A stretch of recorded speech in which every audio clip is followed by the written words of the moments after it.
बिस्मिल्लाहिर्रहमानिर्रहीम। Dear students, absolute potential के topic पर आज हम बात करेंगे जो कि सेकंड ईयर फिजिक्स के फर्स्ट चैप्टर इलेक्ट्रोस्टैटिक्स से लिया गया है। स्टूडेंट्स, आपने दो तरह की फिजिकल क्वांटिटीज़ का नाम सुना होगा। एक को हम बोलते हैं रिलेटिव क्वांटिटीज़ और दूसरी एब्सलूट क्वांटिटीज़। रिलेटिव क्वांटिटीज़ ऐसी क्वांटिटीज़ होती हैं जिनका कोई रेफरेंस होता है, यानी जिनकी हम जब मेजरमेंट करते हैं तो किसी रेफरेंस के हिसाब से करते हैं। देखिए, जैसे फॉर एग्जांपल ये एक बॉक्स है जो कि टेबल पर रखा हुआ है। टेबल की हाइट ग्राउंड से 10 सेंटीमीटर है और इस बॉक्स की अपनी हाइट जो है वो 5 सेंटीमीटर है। सो अगर आप ग्राउंड के हिसाब से with respect to the ground इस बॉक्स की हाइट फाइंड करेंगे तो ऐसे सूत्र में इसकी जो हाइट होगी वो 15 सेंटीमीटर होगी। सो अगर ग्राउंड से इस बॉक्स की हाइट 15 सेंटीमीटर है और आपसे ये क्वेश्चन किया जाए कि इस बॉक्स की अपनी हाइट कितनी है, तो आप क्या करेंगे, 15 सेंटीमीटर में से टेबल की हाइट जो है वो सब्ट्रैक्ट कर देंगे। तो ऐसे सूत्र में आपके पास 5 सेंटीमीटर इस बॉक्स की हाइट जो है वो आ जाएगी। सो इट मीन्स कि जब आप बॉक्स की हाइट की बात करेंगे तो एक फिजिस्ट के ज़हन में ये सवाल आएगा कि जब आप इसकी हाइट की बात कर रहे हैं तो with respect to what reference, यानी विद रिस्पेक्ट टू आप टेबल की बात कर रहे हैं या विद रिस्पेक्ट टू आप ग्राउंड की बात कर रहे हैं। सो ऐसी सूरत में जब हम कोई मेजरमेंट करते हों और उस वक्त हमें किसी रेफरेंस की ज़रूरत पड़ती है तो ऐसी क्वांटिटीज़ को हम रिलेटिव क्वांटिटीज़ कहते हैं। तो अब आते हैं एब्सलूट क्वांटिटीज़ की तरफ कि एब्सलूट क्वांटिटीज़ फिर कौन सी होती हैं। तो देखिए स्टूडेंट्स, इलेक्ट्रिक पोटेंशियल की जहाँ तक बात है तो इलेक्ट्रिक पोटेंशियल भी एक रिलेटिव क्वांटिटी है।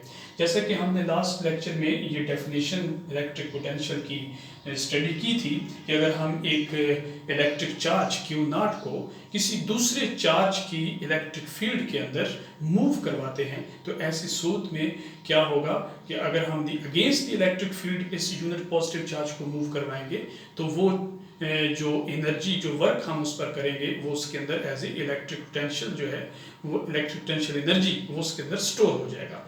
और किसी भी जब इलेक्ट्रिक फील्ड के अंदर हम टेस्ट चार्ज को मूव करवा रहे होते हैं तो उस इलेक्ट्रिक फील्ड के हर पोजीशन के ऊपर, हर पॉइंट के ऊपर हमने क्या किया है, इलेक्ट्रिक पोटेंशियल को डिफाइन कर रखा है। अगर आप ऐसा करें कि उस इलेक्ट्रिक फील्ड के एरिया से आप बाहर चले जाएं या उस चार्ज को बाहर ले जाएं तो जिस जगह पर इलेक्ट्रिक फील्ड डिफाइन नहीं है तो उस जगह के ऊपर इलेक्ट्रिक पोटेंशियल भी डिफाइन नहीं होगा, यानी उस जगह इलेक्ट्रिक पोटेंशियल की कोई वैल्यू मौजूद नहीं होगी।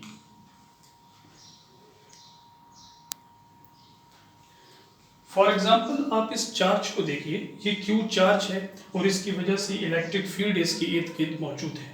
तो ये जो दो पॉइंट्स हैं, इन दो पॉइंट्स के ऊपर इलेक्ट्रिक पोटेंशियल जो है उसकी कोई ना कोई वैल्यू होगी। सपोज कि ये जो इलेक्ट्रिक पोटेंशियल, ये जो पॉइंट है ये Q चार्ज से चूंकि करीब है, यहाँ पर इलेक्ट्रिक पोटेंशियल की वैल्यू ज़्यादा होगी और इस पॉइंट के ऊपर इलेक्ट्रिक पोटेंशियल की वैल्यू जो है वो कम होगी। सपोज हम कहते हैं कि इस पोजीशन के ऊपर इलेक्ट्रिक पोटेंशियल की वैल्यू जो है वो 5 वोल्ट है और इस पोजीशन के ऊपर इलेक्ट्रिक पोटेंशियल की वैल्यू जो है वो 10 वोल्ट है।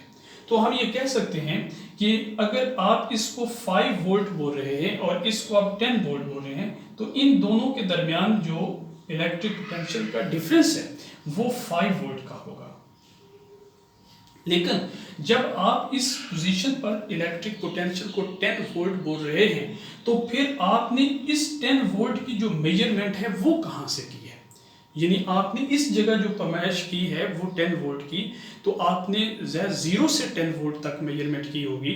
तो आप 0 जो है वो किसको कंसीडर कर रहे हैं। तो इसी सिलसिले में देखिए कि हम क्या ट्रिक यूज करते हैं।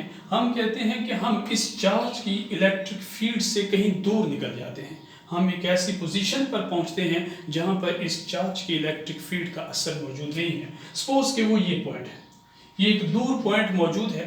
अब इसका ये जो फासला है ये ज़रूरी नहीं है कि ये लिटरली इन्फिनिटी हो, ये मतलब इतना दूर होना चाहिए कि जिस जगह पर इसकी इलेक्ट्रिक फील्ड के असरात वहाँ मुरतब ना होते हो, तो बस हम उसको इन्फिनिटी फासले पर ही तसव्वुर कर लेंगे।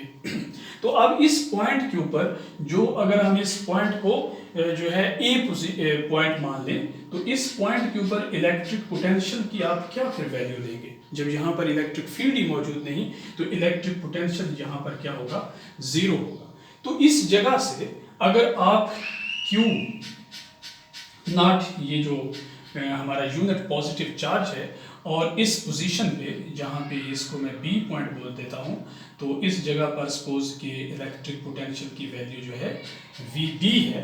तो अगर इस पोजीशन से मैं एक चार्ज को मूव करवाऊँ और यहाँ पर लेकर आऊँ, तो वहाँ से यहाँ लाने में जो मुझे वर्क करना पड़ेगा वो वर्क इस टेस्ट चार्ज के अंदर स्टोर हो जाएगा एज ए इलेक्ट्रिक पोटेंशियल।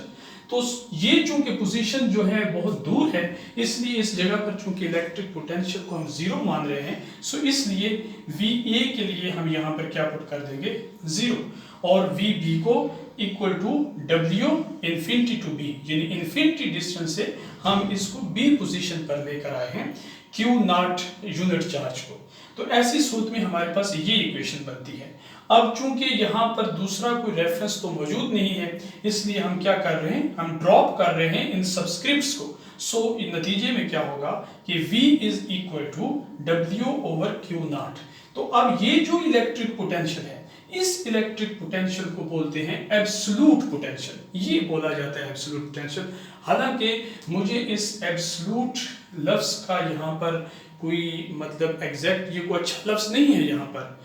उसकी वजह यह है कि एब्सोल्यूट पोटेंशियल तो उस वक्त होता है जब उसका कोई रेफरेंस ना होता, हालांकि हम इसका रेफरेंस तो मान रहे हैं। सो है तो ये भी एक्चुअली रिलेटिव क्वांटिटी ही, लेकिन बहरहाल हम ऐसी तमाम क्वांटिटीज जिनका रेफरेंस हमने ज़ीरो कंसीडर कर लिया है, उनको अपनी आसानी के लिए हम एब्सोल्यूट क्वांटिटीज तस्वर करते हैं, हालांकि लिटरली वो एब्सोल्यूट क्वांटिटीज नहीं होती। सो इस एब्सोल्यूट इलेक्ट्रिक पोटेंशियल को हम फिर कैसे डिफाइन करेंगे? which states that the electric potential at any point in an electric field is equal to work done in bringing a unit positive charge from infinity to that point। इस point तक आने में जितना work आपको लगेगा by keeping it in equilibrium, उसकी हालत में रखते हुए। और इस स्टेटमेंट्स की वजाहत मैंने पिछले लेक्चर में कर दी थी कि हम इसको बार बार क्यों बोल रहे हैं कीपिंग इट इन इक्विलिब्रियम। तो ऐसे सूरत में हम इस क्वांटिटी को एब्सोल्यूट क्वांटिटी कहते हैं। और रही ये बात कि ये जो है इसकी नेचर क्या है, सो एब्सोल्यूट इलेक्ट्रिक पोटेंशियल हो या फिर रिलेटिव इलेक्ट्रिक पोटेंशियल हो, ये एक स्केलर क्वांटिटी है, बिकॉज कि ये वर्क जो है ये भी स्केलर है और चार्ज भी एक स्केलर क्वांटिटी है।